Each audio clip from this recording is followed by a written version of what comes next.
बारे में जानेंगे, जो एक इम्पोर्टेंट टॉपिक है। अफ्रीका जो सबसे बाद में आजाद हुआ, एक ऐसा कॉन्टिनेंट है। और वर्ल्ड के सबसे ज्यादा जो गरीब लोग हैं वो भी अफ्रीका कॉन्टिनेंट में मिलते हैं। तो अफ्रीका में बहुत सारी चीजें रहती हैं क्योंकि इसके पास रिसोर्स हैं, तो इसलिए अफ्रीका काफी ज्यादा न्यूज में भी रहता है। तो अफ्रीकन कॉन्टिनेंट की एक खास बात, अभी भी ये डेवलपिंग स्टेज में है, धीरे धीरे डेवलप हो रहा है और बहुत सारी लीस्ट डेवलप कंट्री भी यहाँ पे रहती है। तो अफ्रीका लीस्ट डेवलप कंट्री है और वर्ल्ड का सबसे पुअर कॉन्टिनेंट पे आप कह सकते हो। और इस कॉन्टिनेंट में 50 से ज्यादा कंट्रियां आपको मिलेंगी। और धीरे धीरे इन लोगों को भी यूरोप वालों ने गुलाम बनाया था और यूरोप वालों ने अपने फायदे के लिए इस कॉन्टिनेंट को कई पार्ट्स में डिवाइड कर दिया। इस वजह से धीरे धीरे बहुत सारी कंट्री यहां से बनी। और अफ्रीका कॉन्टिनेंट की एक खास बात, इससे होकर 0 डिग्री इक्वेटर, साथ में नॉर्थ में ट्रॉपिक ऑफ कैंसर, जिसे 23.5 नॉर्थ, जिस पर हमारी अर्थ टिल्ट है, वो भी यहां से जाती है। और साथ में tropic of Capricorn, Capricorn 23.5 south, ये भी यहां से निकल के जाती है। तो अफ्रीका एक ओनली कॉन्टिनेंट है जिससे होकर ये तीनों लाइनें जाती हैं, जिसमें इक्वेटर भी है, ट्रॉपिक ऑफ कैंसर भी है, ट्रॉपिक ऑफ कैप्रिकॉन भी है। ये तीनों लाइनें जाने की वजह से अफ्रीका कॉन्टिनेंट को एक ट्रॉपिकल कॉन्टिनेंट भी कहा जाता है। ट्रॉपिकल का मतलब ही होता है जहां पर थोड़ा सा टेम्परेचर ज्यादा हो। और टेम्परेचर ज्यादा कब होगा? जब सन की लाइट ज्यादा होगी। तो इस कंट्री में लगभग पूरे साल आपको टेम्परेचर हाई मिलेगा। इस वजह से इसे एक ट्रॉपिकल कॉन्टिनेंट भी कहा जाता है। और इस अफ्रीकन कॉन्टिनेंट में बहुत सारे रिसोर्स भी हमें देखने को मिलेंगे, जो आज के लिए काफी ज्यादा इम्पोर्टेंट भी हैं। यहाँ पर आपको गोल्ड मिलेगा, साथ में डायमंड मिलेगा, साथ में इलेक्ट्रिक व्हीकल के ये यूरेनियम, थोरियम, जिससे हम न्यूक्लियर बम भी बना सकते हैं, या न्यूक्लियर फिजन और न्यूक्लियर फ्यूजन, ये दोनों चीजें, यूरेनियम और थोरियम, ये सारी चीजें अफ्रीका कॉन्टिनेंट में हैं। और ज्यादातर अफ्रीकन कॉन्टिनेंट डेजर्ट की तरह है। और वर्ल्ड का जो सबसे बड़ा डेजर्ट है, सहारा डेजर्ट, वो भी हमें इसमें ही देखने को मिलता है। वर्ल्ड का सबसे बड़ा डेजर्ट, जिसे हम कहते हैं सहारा डेजर्ट, वो भी हमें अफ्रीका में ही देखने को मिलता है। और बात करें सहारा डेजर्ट, तो इसका डेवलपमेंट जो हुआ है वो हाई प्रेशर की वजह से हुआ है। देखो, जब भी रेनफॉल के लिए जरूरी है कि विंड का ऊपर की तरफ जाना, लेकिन अगर विंड नीचे की तरफ आती है तो कहीं ना कहीं हाई प्रेशर बनता है। और हाई प्रेशर जब बनता है तो कहीं ना कहीं डेजर्ट बनता है। जैसे इंडिया में थार डेजर्ट होता है, ऐसे अफ्रीका में सहारा डेजर्ट हमें दिखाई देता है। और इसका एक्सपेंशन काफी ज्यादा है। इसको अगर हम देखेंगे तो ये स्टार्ट होता है वेस्टर्न सारा अफ्रीका, मोरक्को, इस वेस्ट से लेकर ईस्ट तक, ऐसे पूरे कॉन्टिनेंट में फैला हुआ है। इस सारा डेजर्ट की वजह से काफी ज्यादा दिक्कत भी होती है, क्योंकि डेजर्ट में ना तो वाटर होता है, न ही आप एग्रीकल्चर प्रोडक्शन कर सकते हैं, और साथ में ट्रेड करने में भी आपको बहुत सारी प्रॉब्लम होती है। तो एक जो अफ्रीका लीस्ट डेवलप कंट्री में इंक्लूड है, उसका एक और रीजन डेजर्ट का होना। और यहाँ पर वाटर क्राइसिस सबसे ज्यादा होते हैं।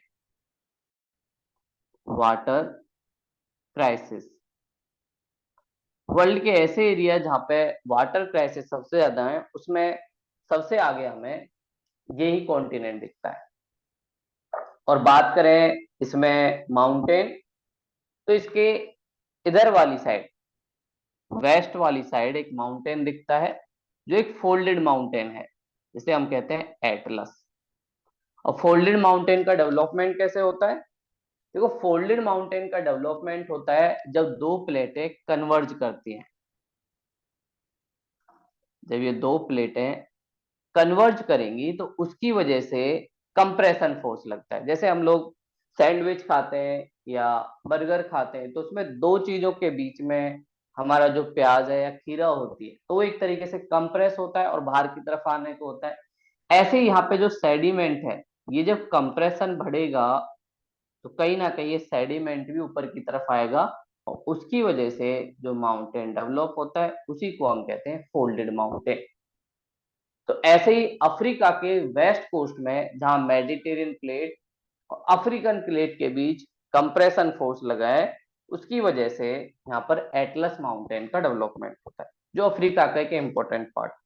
कई बार आपसे मैच कराने के लिए पूछा जाएगा कि भाई एटलस माउंटेन किस कॉन्टिनेंट में मिलता है, ये सारी चीजें पूछा जाती है। कई बार हो सकता है कि आपसे किसी कंट्री का नाम ले, तो कंट्री की बात करें कि भाई एटलस माउंटेन कहाँ कहाँ जाता है, तो एटलस माउंटेन एक तो मोरक्को, जो एक फेमस देश है अफ्रीका कॉन्टिनेंट का, और मोरक्को से एक एंशियंट टाइम में, मिडिवल टाइम में मार्को पोलो, इबन बतूता, ये सारे लोग भी इंडिया आए थे। तो मोरक्को, और साथ में मोरक्को के पास ही अल्जीरिया,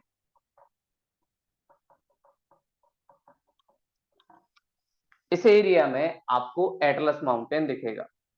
और अल्जीरिया के पास ही एक कंट्री है टूनिसिया, टूनिसिया, जहां पर हमने देखा था कि टूनिसिया से ही अरब स्प्रिंग की शुरुआत हुई थी।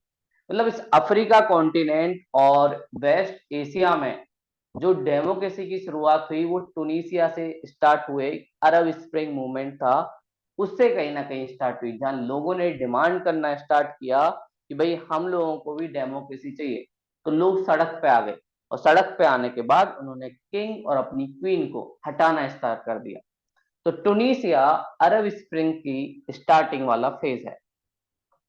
अरब स्प्रिंग, ये भी कई बार पूछा जाता है कि भाई अरब स्प्रिंग क्या होती है और इसका ओरिजिन कहां से हुआ। तो अरब स्प्रिंग का मतलब डेमोक्रेसी के लिए जब लोग सड़कों पे आए, और उसकी वजह से बहुत सारी जो किंग थे उनकी सत्ता या पावर चली गई, उसी को अरब स्प्रिंग कहते हैं, जिसकी शुरुआत हुई टूनिसिया से। यहाँ पे बहुत सारे लोग अपने राइट को लेके आ गए। और इस एटलस माउंटेन की जो हाईएस्ट पीस है वो है माउंट टोबैकर। एटलस माउंटेन है, इसकी हाईएस्ट पीक जो हमें दिखती है माउंट टोबैकर, ये इसकी हाईएस्ट पीक है जो अफ्रीका की हमें दिखती है। और मोरक्को, जो एक तरीके से एक तरफ आप देखेंगे अटलांटिक ओशियन, जो नॉर्थ अमेरिका, साउथ अमेरिका और अफ्रीका के बीच, दूसरी तरफ मेडिटेरियन सी, इन दोनों के बीच एक तरीके से हमें दिखाई देता है। और ये जो एटलस माउंटेन है, ये एक तरीके से बॉर्डर क्रिएट करता है किस किस के बीच, कि अफ्रीका में एट अंटार्कटिका और मेडिटेरियन के पास जो लैंड है, और साथ में सहारा डेजर्ट के पास जो लैंड है, उसे एक तरीके से नेचुरल बॉर्डर क्रिएट करता है। तो उसमें भी एटलस माउंटेन कहीं ना कहीं हेल्प करता है। और मोरक्को जो एक कंट्री है, उसकी जो कैपिटल है वो है रबात। रबात जो कैपिटल है मोरक्को की, वो एक फेमस शहर भी है, जहाँ पे ठीक ठाक पॉपुलेशन आपको दिखती है अफ्रीका की, और इसकी कैपिटल रबात। साथ में मोरक्को में एक फेमस रिलीजियस प्लेस भी है, जिसे हम कहते हैं मराकस। मराकस एक फेमस शहर है किसका? मोरक्को का। और यहां पर लोग अपने रिलीजन को मानने के लिए, अपने फेथ के लिए, वर्शिप के लिए काफी ज्यादा जाते हैं। और रिलीजियस प्लेस होने की वजह से यहाँ पर टूरिज्म भी काफी ज्यादा होता है। तो लोग अपने रिलीजन को मानने के लिए टूरिज्म को काफी ज्यादा एक तरीके से इंपॉर्टेंस मिला है। मराकस में, तो मराकस वाला एरिया कहीं ना कहीं काफी ज्यादा इंपॉर्टेंट है। और इसकी फाइनेंशियल कैपिटल और एक पोर्ट की बात की जाए तो मोरक्को का एक प्लेस है कासाब्लांका। कासाब्लांका एक तरीके से इसका फाइनेंशियल कैपिटल है। जैसे हमारा मुंबई है, उसी तरह एक फाइनेंशियल कैपिटल दिखता है कासाब्लांका, जो मोरक्को का है। तो ऐसे हमें मोरक्को और साथ में उसके नीचे एटलस माउंटेन के नीचे सहारा डेजर्ट, और जिसका डेवलपमेंट वेस्ट से लेके ईस्ट तक हुआ है। वेस्ट में हम बात करें तो वेस्टर्न सहारा, मोरक्को, अल्जीरिया, लीबिया, इजिप्ट, इन सारे एरिया में आप लोगों को ये दिखेगा। अगर आप देखना चाहते हैं तो मैप में ये वाला अफ्रीका का मैप है, इसके फिजिकल मैप में आप देखेंगे तो ये वाला एटलस माउंटेन और ये वाला सहारा डेजर्ट, ये सारी चीजें हमें दिखती हैं। और इस सहारा डेजर्ट के नीचे जो एरिया थोड़ा सा कम डेजर्ट वाला है, जो थोड़ा सा बारिश जिसको मिलती है, उसको कहते हैं हम साहिल। तो साहिल वाला जो एरिया है वहां पे कुछ रिवर हैं, और रिवर होने की वजह से इस एरिया में इनकी एग्रीकल्चर थोड़ी बहुत डेवलप है। तो साहिल एरिया काफी ज्यादा इंपॉर्टेंट है अफ्रीका की डेवलपमेंट के लिए, एग्रीकल्चर प्रोडक्शन के लिए, और यहाँ के लोगों को फूड प्रोवाइड करने के लिए। तो साहिल वाले जोन में अफ्रीका का एग्रीकल्चर और फूड, ये सारी चीजें रहती हैं। और ये साहिल कहाँ कहाँ फैला है? माली है, नाइजर है, माली, नाइजर, ये अफ्रीका की कुछ कंट्रियां हैं जो वेस्ट कोस्ट की साइड में और सेंटर में दिखती हैं। फिर चैड, सूडान जो ईस्ट की साइड है, ये सारी चीजें हमें अफ्रीका में दिखती हैं। तो अफ्रीका में हमने सहारा डेजर्ट देखा, और इक्वेटर से नीचे की तरफ साहिल देखा जो थोड़ा एग्रीकल्चर के लिए इंपॉर्टेंट है। ऊपर हमने एटलस देखा। तो ये तीन चीजें अभी हमने देखी है कि कैसे। और साथ में ही जो मोरक्को से आगे की तरफ हम जाते हैं तो वहां पे पढ़ते हैं टुनीसिया और लीबिया। टुनीसिया जिसकी कैपिटल टुनिस है, और लीबिया जिसकी कैपिटल त्रिपोली है। इन दोनों का कोस्ट काफी ज्यादा फेमस है मिनरल रिसोर्स के लिए।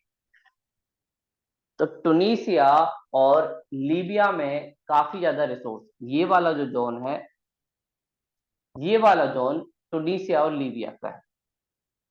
और टुनीसिया और लीबिया का ये वाला जोन काफी ज्यादा फेमस है किसके लिए? मिनरल रिसोर्स के लिए। यहाँ पे हमें बहुत सारा चीज मिलता है, जैसे ऑयल, गैस, ये सारी चीजें हमें टुनीसिया और लीबिया में दिखाई देती है। और इस वजह से माइनिंग काफी ज्यादा होती है, और इंडिया भी अपना बहुत सारा ऑयल अब धीरे धीरे लीबिया से लेने लगा है। क्योंकि अरब कंट्रियों से एक ही कंट्री पे डिपेंड रहना, तो कई बार हो सकता है कि वो प्राइस को ज्यादा राइज करती है। तो इंडिया चाहता है कि भाई उसका ये सारा चीज थोड़ा सा डाइवर्स हो, और इसीलिए इंडिया अफ्रीका के कई कंट्रियों के साथ एग्रीमेंट करता है। हमारी ONGC, oil and natural gas corporation, वो कई बार इनसे एडवांस में एग्रीमेंट कर लेती है। और इस एडवांस में एग्रीमेंट का पर्पस क्या होता है कि कैसे हम लोग अपने फ्यूल की डिमांड जो है, एनर्जी की जो डिमांड है, उसको पूरी कर सकें, और साथ में उनकी हेल्प करके हमें भी कुछ बेनिफिट हो सके। तो ये सारी चीजें हम लोग करते हैं, और यहाँ से हमें बहुत सारी चीजें मिलती हैं। और टुनीसिया में एक सिटी है जिसका नाम है अल अजीजा। अल अजीजा अफ्रीका का सबसे हॉट प्लेस है, सबसे गर्म वाला एरिया। तो टुनीसिया में ही हमें एक प्लेस मिलेगा, अल जजीजा, जो सबसे हॉट प्लेस है, अफ्रीका का सबसे गर्म प्लेस। तो सबसे वार्म प्लेस जो अफ्रीका का है वो अल जजीजा, जो कहां पे मिलता है, हमें मिलता है टुनीसिया में। आगे की तरफ जब हम जाते हैं तो वहां पे हमें मिलता है एक अफ्रीका का फेमस देश जिसका नाम है इजिप्ट, जहाँ पे इजिप्टियन सिविलाइजेशन भी रही है। एंशियंट टाइम से लेकर अब तक इजिप्ट काफी ज्यादा फेमस है। और इजिप्ट एक डेवलपिंग कंट्री है, इसका अफ्रीका का। तो अफ्रीका में एक कंट्री जो सबसे ज्यादा इंपॉर्टेंट है उसका नाम है इजिप्ट। और इजिप्ट में बहुत सारी चीजें डेवलप हुई हैं जो इसे एक तरीके से ग्रेट कंट्री के रूप में बनाती है। और इजिप्ट में ही हम लोग देखेंगे स्वेज कैनाल। स्वेज कैनाल जो एक तरीके से लिंक करती है मेडिटेरियन सी को इंडियन ओशियन से रेड सी के थ्रू। देखो पहले क्या होता था, जब हमें ट्रेड करना होता था इंडियन ओशियन से या एशिया से, तो पूरे अफ्रीका को क्रॉस करते हुए अटलांटिक ओशियन के थ्रू साउथ अफ्रीका को क्रॉस करते हुए इंडियन ओशियन में आया जाता। लेकिन इससे काफी ज्यादा प्रॉब्लम होती थी। एक तो टाइम काफी ज्यादा लगता था, और दूसरा टाइम के साथ साथ एक और प्रॉब्लम क्या होती थी, ट्रांसपोर्ट कॉस्ट भी बढ़ जाती थी।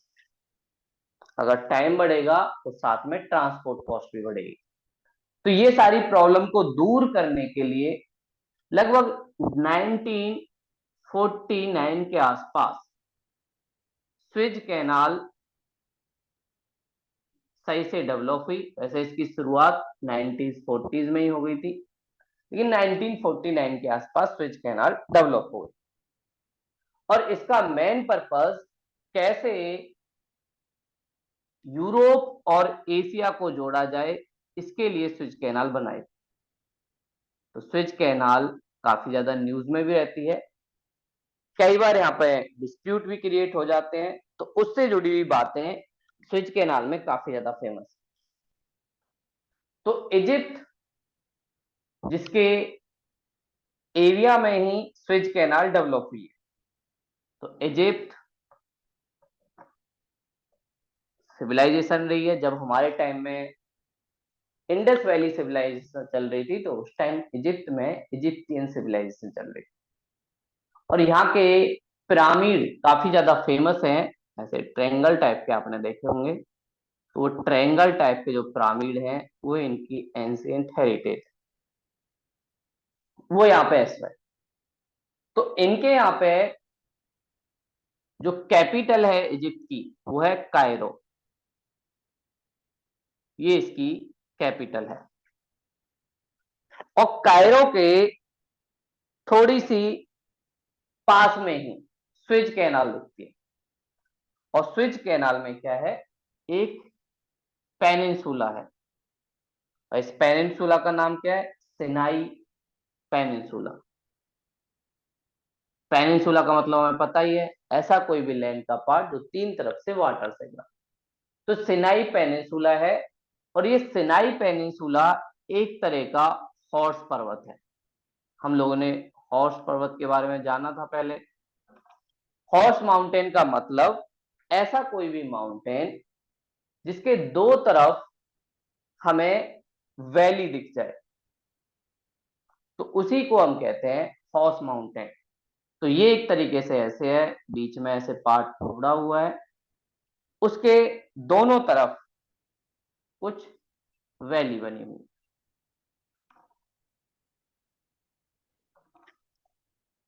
ऐसे कहीं ना कहीं डेवलपमेंट हुआ है इस वाले पार्ट का। तो ये वैली है, ये सिनाई पेनिनसुला है। सिनाई पेनिनसुला का एक पार्ट एशिया में है, एक पार्ट आपको दिखेगा मेडिटेरियन सी की साइड और अफ्रीका कॉन्टिनेंट। तो सिनाई पेनिनसुला एक तरीके से हमें दिखता है। ये वाली जो साइड है यहां पर गल्फ ऑफ अक्काबा, गल्फ ऑफ अक्काबा ये दिखती है। दूसरी तरफ गल्फ ऑफ स्विज जो अफ्रीका में है, गल्फ ऑफ स्विज ये दिखाई देती है। तो दोनों तरफ वैली है, बीच में एक पेनिनसुला है जिसका नाम है सिनाई पेनिनसुला, और इस सिनाई पेनिनसुला पर ही हम लोगों ने एक कैनाल बनाई और उस कैनाल के इस साइड मेडिटेरियन सी, इस साइड रेड सी ये दिखाई देता है। और जब ये कैनाल बनी तो इस स्विज या सिनाई पेनिनसुला पर ही स्विज कैनाल इसको नाम देगा। और इस कैनाल को डेवलप करने में इंग्लैंड का और फ्रांस का काफी बड़ा रोल था। पहले इजिप्ट भी एक तरीके से कॉलोनी था, गुलाम था यूके का, यूनाइटेड किंगडम का, जिसके गुलाम हम भी थे। तो उन्होंने यहाँ पे स्विज कैनाल को डेवलप करवाया जिससे कि इन लोगों को ट्रेड करना आसान हो जाए। तो ये सारी चीजें इन्होंने की। और फिर उसके बाद इसके एक तरफ रेड सी की तरफ आपको पोर्ट दिखेगा जिसका नाम है पोर्ट सैड,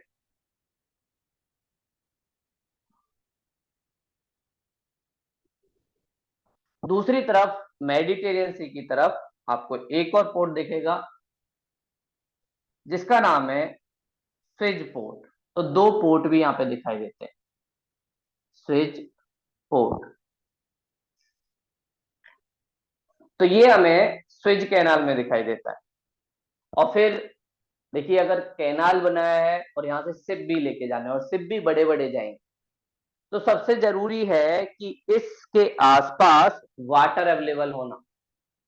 इसके लिए बहुत सारे डैम बनाए जाएंगे इसके आसपास, और उन डैमों के थ्रू वाटर को इकट्ठा किया जाएगा जिसकी वजह से कि भाई इनके लोगों को वाटर मिल सके। और इस वाटर के लेने के लिए ही यहाँ पर बहुत सारी लेक भी बनी है, लेक ग्रेट बिटर, इस लेक को डेवलप किया है जो रेड सी की साइड पड़ती है। साथ में आपको लेक तिमिस ये भी इसी एरिया में दिखती है।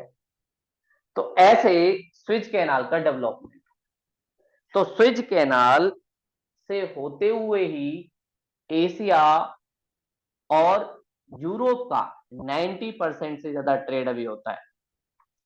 अगर जिस कंट्री के पास स्विज कैनाल पर एक तरीके से कंट्रोल है, इसका मतलब वो कंट्री डोमिनेट कर सकती है ट्रेड में। तो पहले टाइम में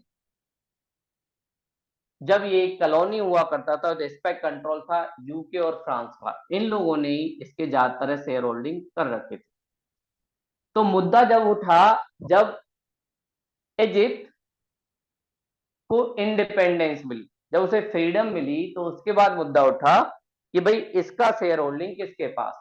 तो अफ्रीका के इस पार्ट पर यूके और फ्रांस अपना कंट्रोल करना चाहते थे, लेकिन जो इजिप्ट के पीएम थे वो चाहते थे कि इसका नेशनलाइजेशन हो जाए, मतलब ये हमारी नेशनल एसेट बन जाए। और जब उन्होंने नेशनल एसेट इसे बनाया तो तुरंत यूके और फ्रांस ने वॉर लॉन्च कर दिया, किसके खिलाफ, इजिप्ट के खिलाफ। तो जैसे ही वॉर लॉन्च हुआ तो स्विज कैनाल बंद हो गई, और स्विज कैनाल बंद होगी तो यहाँ से जो जो ट्रेड करते हैं उनको भी दिक्कत होने लगी। तो उसके बाद इस मुद्दे को सुलझाने के लिए यूएसए बीच में आया, और यूएसए ने थोड़ा यूके और फ्रांस को बोला कि भाई अब ये कॉलोनियल टाइम नहीं है, वो एक इंडिपेंडेंट देश है इजिप्ट, उसके पास पूरा राइट है कि अपनी नेशनल एसेट्स का यूज जैसे करना चाहे वैसे कर सकता है। आप कौन होते हो उसे बताने वाले कि उसे उसका नेशनलाइजेशन करना चाहिए या नहीं करना चाहिए। तब से स्विज कैनाल पर सारा जो कंट्रोल है वो इजिप्ट का है, और इजिप्ट ने इसे अपनी एक नेशनल एसेट की तरह भी घोषित कर रखा है। तो उसके बाद इजिप्ट को ये राइट मिला, और ये स्विज कैनाल काफी ज्यादा फेमस है। आप अगर मैप देखोगे, ये अफ्रीका का मैप है, तो ये वाला जो छोटा वाला पार्ट है ये है इजिप्ट, और इसके पास में ये वाला जो पूरा पार्ट है ये है स्विज कैनाल। इधर मैंने बोला मेडिटेरियन सी, इधर वाला नीचे वाला साइड ये वाला पार्ट, एक छोटा सा एरिया रेड सी, इधर वाली साइड गल्फ ऑफ स्विज, इधर सारी साइड गल्फ ऑफ अक्का। ये वाली आपको लेक दिखेंगी, ग्रेट विटर लेक फेमस, और यहीं से होके स्विज कैनाल एक तरीके से डेवलप हुई। तो स्विज कैनाल काफी ज्यादा इंपॉर्टेंट है ट्रेड के लिए। ट्रेड के लिए तो ये इंपॉर्टेंट ही, साथ में सिक्योरिटी के लिए, डिफेंस के लिए, और बहुत सारा रेवेन्यू इजिप्ट को मिलता है, क्योंकि यहाँ से हर साल बहुत सारे शिप जाते हैं। कई बार तो स्विज कैनाल में जब दिक्कत हो जाती है तो शिप को एक एक दो दो दिन हो जाता है, कई बार शिप इसमें फंस जाते हैं। तो उस फंसने की वजह से कई बार काफी दिक्कत होती है, और जो सामान एक जगह से दूसरी जगह ट्रांसपोर्ट हो रहा था उसमें भी दिक्कत होती है। और इजिप्ट में ही अफ्रीका की और वर्ल्ड की सबसे बड़ी नदी, जिसे हम कहते हैं नाइल रिवर, वो भी दिखाई देती है। तो इजिप्ट में एक तो हमने देखा स्विज कैनाल जो ट्रांसपोर्ट के लिए काफी ज्यादा फेमस है, जो सिनाई पेनिनसुला या जिसे स्थूमस भी कहते हैं। स्थूमस का मतलब होता है जब कोई लैंड का पार्ट दो कॉन्टिनेंट के बीच हो। स्थूमस लैंड का पार्ट दो कॉन्टिनेंट के बीच हो, जिसके दोनों तरफ हमें वैली दिखाई देती है। साथ में हॉर्स माउंटेन का एक पार्ट है जिसमें एक पार्ट ऊपर उभरा हुआ है, बीच में दोनों वैली है। ये सारी चीजें हमें स्विज कैनाल में। तो स्विज कैनाल काफी ज्यादा इंपॉर्टेंट है। कई बार पूछा जाता है कि भाई स्विज कैनाल किस ओशियन को किस ओशियन से कनेक्ट करती है, स्विज कैनाल किस कंट्री में है, स्विज कैनाल किन दो कॉन्टिनेंट के बीच है। तो कॉन्टिनेंट एक तरफ एशिया, दूसरी तरफ अफ्रीका, और साथ में मेडिटेरियन सी में इंटर करके यूरोप की तरफ जाने के लिए भी ये रास्ता खोलती है। तो स्विज कैनाल इसलिए काफी ज्यादा इंपॉर्टेंट है ट्रेड के लिए, खासकर यहाँ से ऑयल भी इंपोर्ट एक्सपोर्ट, इंडिया भी यूरोप में बहुत सारा सामान जो एक्सपोर्ट करता है या इंपोर्ट करता है वो भी स्विज कैनाल के थ्रू ही आता है। और साथ में वर्ल्ड में जब डिफेंस की बात आती है, सेकेंड वर्ल्ड वॉर चला, उस टाइम भी इस स्विज कैनाल पे कंट्रोल जिसका था वो कहीं ना कहीं एक अपर हैंड में था। क्यों? क्योंकि वो फ्यूल की जो सारी चीजें, क्योंकि जो अरब कंट्री है वहां का फ्यूल और अफ्रीकन कंट्री सबका फ्यूल यहीं से होके जाता है। तो इसलिए स्विज कैनाल काफी ज्यादा इंपॉर्टेंट हो जाता है। तो इसमें ही एक रिवर है नाइल रिवर, जिसकी एक ट्रिब्यूटरी लेक विक्टोरिया से, जिसका नाम है व्हाइट नील। दूसरी रिवर इसकी ब्लू नील, ये निकलती है। ये दोनों खार्तूम एक जगह है वहां पे मिल जाती है। खार्तूम एक जगह जो सूडान की कैपिटल भी है। खार्तूम, वहां पर ये दोनों व्हाइट नील और ब्लू नील, जो सूडान एक कंट्री है उसकी कैपिटल है, वहां पर मिल जाते हैं। और उसी के बाद इसे हम क्या कहते हैं, नाइल रिवर। तो नाइल रिवर डेवलप होती है ब्लू नील और व्हाइट नील। नाइल रिवर या नील रिवर ये वर्ल्ड की सबसे लार्जेस्ट रिवर है, वर्ल्ड लार्जेस्ट रिवर, और इसे अफ्रीका की लाइफलाइन कहा जाता है। और अफ्रीका में जो सबसे ज्यादा पॉपुलेशन दिखती है वो इस नाइल रिवर के आसपास ही है। और फिर उसके बाद ये खार्तूम से होते हुए, सूडान से होते हुए इजिप्ट की तरफ जाती है। और इसके पास में ही इजिप्ट के बहुत सारे शहर, जैसे उनकी जो कैपिटल है कायरो, वो भी कहीं ना कहीं इसके पास में है। साथ में उनका एक पोर्ट है जिसका नाम है अलेक्जेंड्रिया, वो भी इसके पास है।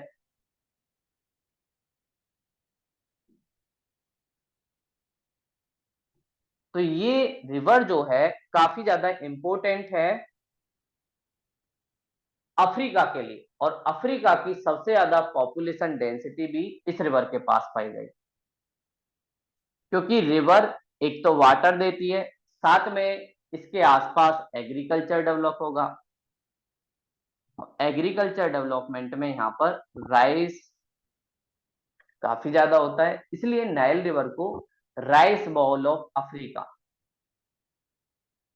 बाउल ऑफ अफ्रीका, अफ्रीका का राइस बॉल भी इसको कहा जाता है। और नाइल रिवर के वाटर से ही Sudan, Ethiopia, south Sudan, Egypt, जो ईस्टर्न अफ्रीका की कंट्रियां हैं, इनकी इकोनॉमी काफी ज्यादा डिपेंड है। और साथ में इस रिवर के आसपास राइस, साथ में शुगर केन और कॉटन, जिससे अफ्रीका के इस ईस्टर्न पार्ट में टेक्सटाइल इंडस्ट्री, क्लॉथ जो इंडस्ट्री है, उसका भी डेवलपमेंट हुआ है। उसका रीजन यहाँ पर कॉटन अवेलेबल है। तो अफ्रीका के डेवलपमेंट के लिए काफी ज्यादा इंपॉर्टेंट है नाइल रिवर। और इस नाइल रिवर की वजह से अफ्रीका का ये ईस्टर्न पार्ट सबसे ज्यादा लोगों को अट्रैक्ट करता है और लोग यहाँ पे रहने के लिए आते हैं। और अफ्रीका रिवर फिर बाद में जाके मेडिटेरियन सी, जो यूरोप में, उसमें जाके गिर जाती है, और यहीं पर इसका डेल्टा ऑफ नाइल ये बनता है। तो नाइल रिवर का डेल्टा मेडिटेरियन सी की तरफ बनता है। तो ये एक इंपॉर्टेंट रिवर है अफ्रीका की पॉपुलेशन डेंसिटी के लिए, फूड के लिए, और साथ में इसके आसपास वाले एरिया में ट्रांसपोर्ट के लिए। और यही वाला जोन अफ्रीका का सबसे ज्यादा डेवलप जोन भी है। बाकी वाले जो एरिया हैं, क्योंकि स्वेज कैनाल भी इस एरिया में, और साथ में स्वेज कैनाल के साथ साथ हमें जो एग्रीकल्चर वाला जो बेल्ट है वो भी इसी एरिया में दिखाई देता है। और इसीलिए जो इजिप्ट की कैपिटल है कायरो, वो अफ्रीका का सबसे ज्यादा पॉपुलेशन वाला शहर है। City highest population Africa, Africa की हाईएस्ट पॉपुलेशन मिलती है। क्यों? क्योंकि वाटर अवेलेबल है, साथ में स्वेज कैनाल के पास एम्प्लॉयमेंट अवेलेबल है, तो लोग काफी ज्यादा अट्रैक्ट होते हैं, तो इसी वाले एरिया में आते। तो ये इजिप्ट जो है इसीलिए काफी ज्यादा इंपॉर्टेंट है अफ्रीका के लिए। उसके बाद हम नीचे की तरफ आते हैं जहां पे सूडान होता है, और सूडान के नीचे की तरफ आपको दिखेगा एक इरिट्रिया, और इरिट्रिया के नीचे डिजुब्ती। डिजुब्ती में भी एक लेक है जिसका नाम है लेक एसल या असाल, एक झील लेक असाल। और ये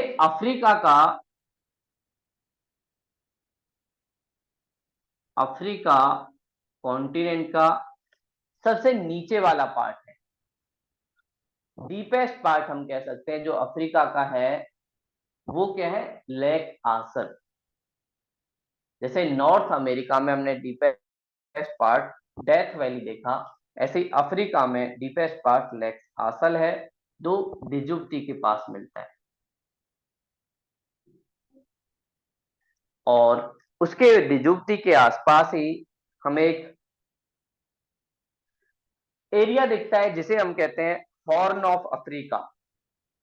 वहां पर हॉर्न की शेप बनती है और वन हॉर्न राइनो या सींग जिसे हम कहते हैं उस शेप में दिखाई देने की वजह से उन कंट्रियों को हॉर्न अफ्रीकन कंट्री कहा जाता है। तो उसी को अब हम देखेंगे कि भाई हॉर्न ऑफ अफ्रीका क्या होता है, उसमें कौन कौन से कंट्री हैं और उन कंट्रियों में क्या क्या चीजें हमें दिखाई देती। तो हॉर्न ऑफ अफ्रीका इसकी एक कंट्री हमने अभी देखी, और कंट्री भी हम देखेंगे कि भाई कैसे वहां पे कौन कौन सी कंट्री है। तो horn of Africa, horn of Africa, तो ऐसे हॉर्न जो बनता है सेम टाइप का, इसी को कहते हैं हॉर्न ऑफ अफ्रीका।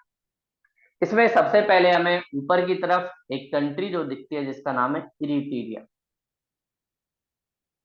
एक छोटा सा देश अफ्रीका का, लेकिन पोर्ट के पास होने की वजह से काफी ज्यादा डेवलपमेंट। उसके बाद दिखता है डिजुब्ती, थोड़ा सा आगे की तरफ। डिजुब्ती भी एक छोटा सा देश है पर काफी ज्यादा इंपॉर्टेंट है। उसके बाद इथोपिया, जहाँ पे अभी सिविल वॉर चल रहा है, आपस में ही लोग यहाँ के देश के आपस में ही लड़ रहे हैं। और उसके बाद सोमालिया।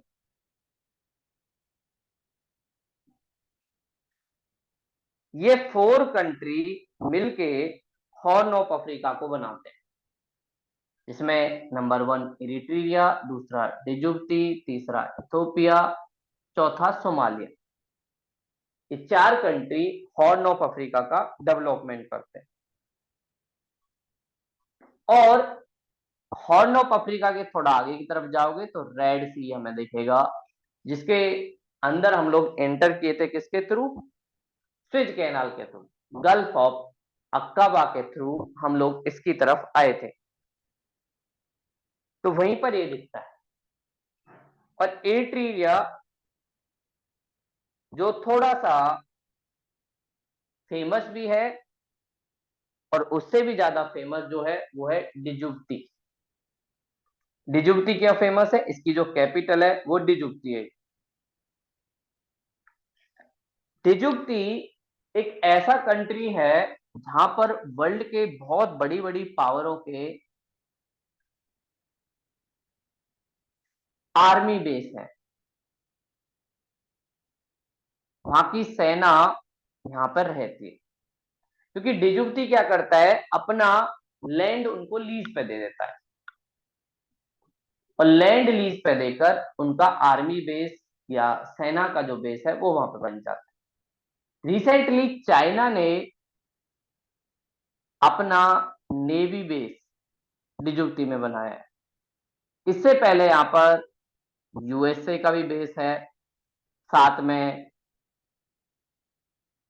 फ्रांस का भी बेस है, और साथ में यूके। इन सारी कंट्रियों का जो बेस है वो पहले से ही बनाया हुआ है। और सब लोग डिजुब्ती में क्यों बनाना चाहते हैं?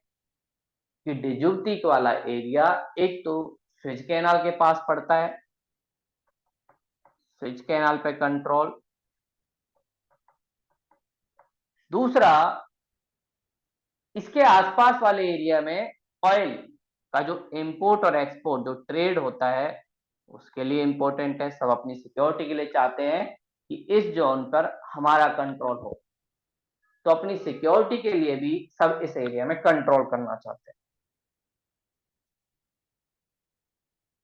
और इंडिया को इससे काफी ज्यादा दिक्कत हुई, क्योंकि डिजुब्ती में अगर चाइना का बेस है तो कल को इंडिया और चाइना के बीच कॉन्फ्लिक्ट होता है, तो हो सकता है कि वो हमारे ऑयल जो शिप हैं उनको यहाँ से रोक या उनको चौक कर दे। तो इसलिए इंडिया यहाँ पर फ्रांस, यूएसए और यूके के जो बेस हैं उसके साथ मिलकर कहीं ना कहीं काम करता है, जिससे हमारी सिक्योरिटी हो सके और हमारी एनर्जी डिमांड को भी पूरा किया जा सके। और इसके पास में ही एक स्टेट मिलती है, स्टेट ऑफ बाब अल मंदेब, स्टेट ऑफ इधर वाले एरिया में जहाँ रेड सी से हम आते हैं, स्ट्रेट ऑफ बाब अल मंदेब, बाब अल मंदेब। और हम लोगों ने जाना है कि भाई स्टेट का मतलब क्या है, ऐसा कोई भी चीज जो दो सी वाटर को आपस में मिलाए और लैंड को कहीं ना कहीं डिवाइड करे। तो ये वाला ओशियन, साथ में ये वाला ओशियन, और साथ में ये दो लैंड, लैंड ए, ये लैंड बी, इन दोनों को तो मिलाता है और इन दोनों को दूर करता है, उसी को हम कहते हैं स्ट्रेट। ऐसे ही बाब अल मंदेब जो स्टेट है वो रेड सी को जोड़ती है गल्फ ऑफ एडन से, रेड सी को गल्फ ऑफ एडन, और गल्फ ऑफ एडन कहां पे पड़ती है, इंडियन ओशियन। अलग किसको करती है, अफ्रीका का जो हॉर्न है उसे अलग करती है यमन से, अफ्रीका और जिसमें हमें इथोपिया, साथ में सोमालिया, डिजुब्ती, इरिट्रिया, ये सारी चीजें दिखती हैं, 4 कंट्री। देखिए इनमें से सोमालिया, डिजुब्ती, इनका बॉर्डर ही कहीं ना कहीं बाबल मंदिर में लगता है, और दूसरी तरफ हमें दिखता है यमन। यमन में भी काफी ज्यादा सिविल वार चल रहा है, यहाँ पे एक हौती रेबल है जो एक टेररिस्ट ऑर्गेनाइजेशन है, वो काफी ज्यादा एक्सप्लॉइटेशन कर रही है लोगों। तो ये वाला एरिया, और यहाँ से जैसे ही हम इंटर करते हैं तो इंडियन ओशियन की तरफ इंटर कर जाते हैं, तो बाब अल मंदेब इंडिया के लिए काफी ज्यादा मैप इंपोर्टेंट हो जाता है। तो बाब अल मंदेब इंडिया के लिए काफी ज्यादा इंपोर्टेंट, क्योंकि इंडिया का जो ट्रेड है वो बाब अल मंदेब से जुड़ा हुआ है, इसलिए यहाँ की सिक्योरिटी भी इंडिया के बेनिफिट के लिए इंपॉर्टेंट है। सोमालिया, इस कंट्री में बहुत दिन से पॉलिटिकल सिस्टम फेल है, और यहाँ के लोगों का रोजगार क्या है, यहाँ पे बहुत सारे पायरेट्स मिलते हैं, डकैत मिलते हैं, और इन पायरेट्स का काम क्या होता है, ये जो शिप जा रहे होते हैं इन शिप्स को पकड़ना। तो सोमालिया के कोस्ट के आसपास बहुत सारे ऐसे पायरेट या डकैत लोग घूमते हैं जो इन शिप्स को पकड़ लेते हैं और उनसे फिरौती या रिसोर्स इसकी डिमांड करते हैं। इससे काफी ज्यादा दिक्कत होती है लोगों को, और ये पायरेट कई बार जान का खतरा भी बन जाते हैं, क्योंकि इनके पास कोई पॉलिटिकल सिस्टम तो है नहीं जिससे इन लोगों को इस देश के थ्रू कंट्रोल किया जाए।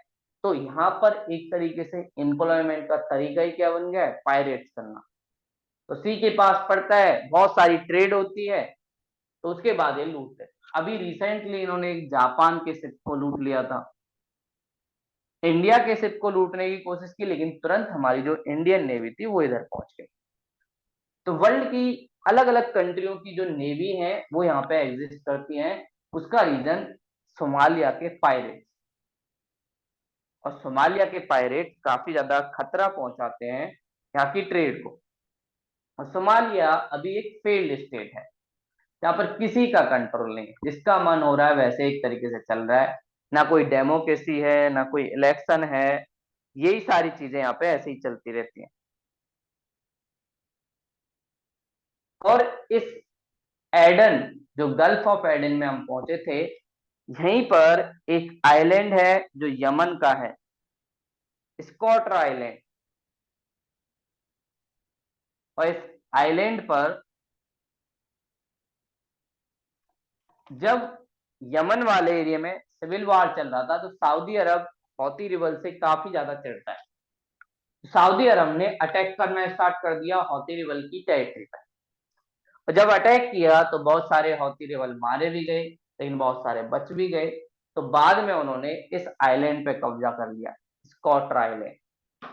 और ये स्कॉटर आइलैंड काफी ज्यादा फेमस है इसके लिए, कॉफी की प्रोडक्शन के लिए। तो यमन का ये आइलैंड जो इंडियन ओशियन में आता है, गल्फ ऑफ एडेन में, ये कॉफी के लिए काफी ज्यादा फेमस है। लेकिन अभी रिसेंटली फेमस किस लिए था? हौती जो रिबल एक टेररिस्ट ऑर्गेनाइजेशन है, उसने इस पे कंट्रोल किया था। तो हौती रेबल ने काफी ज्यादा इसको कंट्रोल कर रखा है। इस वजह से इस एरिया में काफी ज्यादा दिक्कत होती है। तो अफ्रीका में लीस्ट डेवलपमेंट की वजह से बहुत सारे लोग सिविल वॉर, साथ में पायरेटिंग, साथ में टेररिज्म, इससे कहीं ना कहीं जुड़े हुए होते हैं। तो ये वाला जो पार्ट है, ये वाला इधर वाला पार्ट है सोमालिया, ये वाला है इथोपिया जिसकी कैपिटल है एडिस अबाबा, ऊपर वाला इरिट्रिया, अस्मारा, और ये है डिजुक्टी। और ये वाला जो एरिया दिख रहा है ये है बाब अल मंदेब, इधर रेड सी, इधर गल्फ ऑफ एडन, और ये स्कॉटर आइलैंड जिसकी हम बात कर रहे हैं, यमन का एक पार्ट। तो ऐसे हमें हॉर्न ऑफ अफ्रीका, साथ में बाब अल मंदेब, गल्फ ऑफ एडन, ये सारा जोन एक तरीके से दिखाई देता है। और साथ में सोमालिया के पायरेट। इथोपिया में भी झगड़ा काफी ज्यादा चल रहा है। यहाँ के जो पीएम है, देखो इथोपिया में जो मॉडल है वो फेडरल मॉडल है, और फेडरल मॉडल हमें यूएस से भी दिखाई देता है। तो फेडरल मॉडल होने की वजह से सेंटर और स्टेट के बीच पावर का डिवीजन है। तो सेंटर और स्टेट के बीच पावर का डिवीजन यहाँ पे कर रखा है, और यहाँ के स्टेटों को काफी ज्यादा पावर है। इवन यहाँ के स्टेट अपनी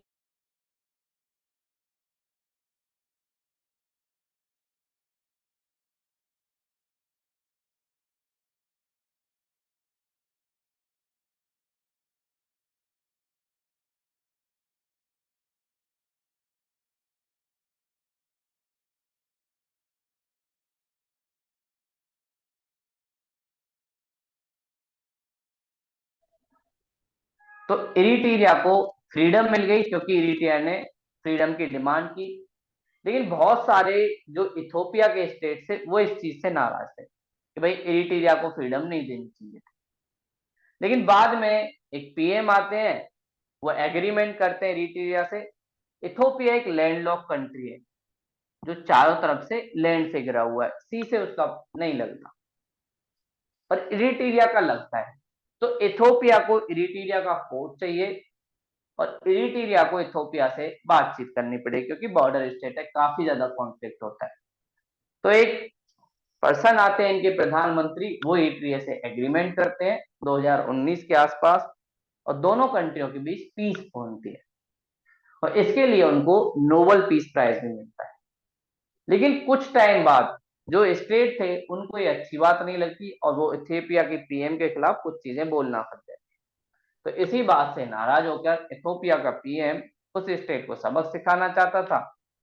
इसके लिए उसने उसके खिलाफ अपनी आर्मी का यूज करना स्टार्ट किया। तो उस स्टेट ने भी अपने हथियार उठा लिए, और इस स्टेट की आर्मी ने सेंटर पे कंट्रोल करने की बात की। तो ऐसे इसमें सिविल वार चल गया, और 2019 के बाद से 2020 में काफी ज्यादा बढ़ा, और तब से लेकर अब तक यहाँ पर काफी ज्यादा दिक्कत हो रही है, और काफी ज्यादा सिविल वॉर यहाँ पे है। बहुत सारे लोग मारे गए, और अपनी सेना आपस में एक तरीके से लड़। तो इथोपिया में भी ये सारी दिक्कत चलती रहती है। तो ये हमने देखा कि भाई कैसे जो हॉर्न ऑफ अफ्रीका, सोमालिया के पायरेट, साथ में इथोपिया की जो प्रॉब्लम है, ये सारी चीजें हमें दिखाई देती है। आगे नीचे की तरफ एक और कंट्री जो काफी ज्यादा फेमस है अफ्रीका का, जिसका नाम है केनिया। केनिया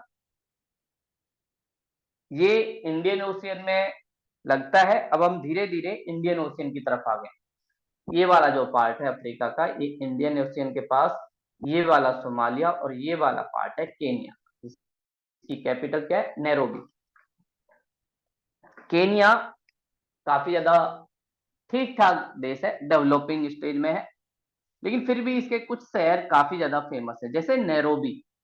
नैरोबी एक तरीके का हिल स्टेशन है इसके यहाँ, वहीं पर इन्होंने अपनी कैपिटल बनाई। तो केनिया का जो पार्ट है वो अफ्रीका का एक डेवलपिंग, आप कह सकते हो डेवलपिंग एक कंट्री है, और यहाँ पर डेमोक्रेसी ठीक ठाक चलती है। केनिया में डेमोक्रेसी भी ठीक ठाक है। तो केनिया काफी ज्यादा एक्टिव रहता है इसकी बात को उठाने के लिए कि भाई अफ्रीका में क्या होना चाहिए, कैसे होना चाहिए, और इसकी कैपिटल नैरोबी। और नैरोबी में ही UNEP, United nation environment programme, ये एक ऑर्गेनाइजेशन है जो नाम से ही पता चल रहा है एनवायरनमेंट के लिए काम करती होगी। उसी का हेडक्वार्टर भी केनिया में ही मिलता है। तो केनिया की जो कैपिटल है नैरोबी, इसी में यूएनईपी इसका हेडक्वार्टर दिखाई देता है। तो यूएनईपी का हेडक्वार्टर है, इसलिए और ज्यादा इंपॉर्टेंट हो जाता है। और नैरोबी जो है, जो केनिया की कैपिटल है, ये एक तरीके से हिल स्टेशन है, जैसे इंडिया में शिमला है, उसकी तरह ये है हिल स्टेशन। और इस वाले एरिया में टी के आपको बहुत सारे बड़े बड़े बागान एक तरीके से मिल जाएंगे। हॉर्टिकल्चर, तो टी का प्रोडक्शन काफी ज्यादा होता है, और यहाँ पे बहुत सारे लोग घूमने के लिए आते हैं। और इसका एक पोर्ट भी है इंडियन ओशन की तरफ, मोम्बासा, जहां से केनिया का सारा जो ट्रेड है वो एक तरीके से होता है। और केनिया इंडियन ओशियन की तरफ पड़ता है, और केनिया के साथ इंडिया के रिलेशन काफी ठीक ठाक है। इंडिया और केनिया के रिलेशन अच्छे हैं, तो ये इंडियन ओशियन की तरफ पड़ता है। और अफ्रीका में एक अफ्रीकन यूनियन के नाम से ऑर्गेनाइजेशन है, इसमें सारी कंट्रियां एक साथ जुड़ी हुई हैं, अफ्रीकन यूनियन। और उस अफ्रीकन यूनियन में केनिया का बहुत इंपॉर्टेंट रोल है। दूसरा इंपॉर्टेंट रोल जो हम इजिप्ट देख रहे थे उसका है। तो कई बार इंडिया के मुद्दे को इसमें उठाया जाता है, और इंडिया की कंसर्न की बातों को या तो केनिया रखता है, लीबिया रखता है, साथ में साउथ अफ्रीका, नीचे हम देखेंगे वो कंट्री भी अच्छा है, वो सारी चीजें इंडिया के बारे में रखते हैं। तो इस वाले एरिया में यही केनिया, और एक चीज याद रखना, UNEP, United nation environment program, United nation environment program, उसका हेडक्वार्टर नैरोबी में, जो केनिया की कैपिटल है। और ये बड़ी बात है कि भाई नैरोबी के साइड इस वाले एरिया में इसमें है। उसके नीचे हमें एक देश दिखेगा जिसका नाम है तंजानिया। तंजानिया जो नीचे की तरफ एक तरीके से दिखता है। तो तंजानिया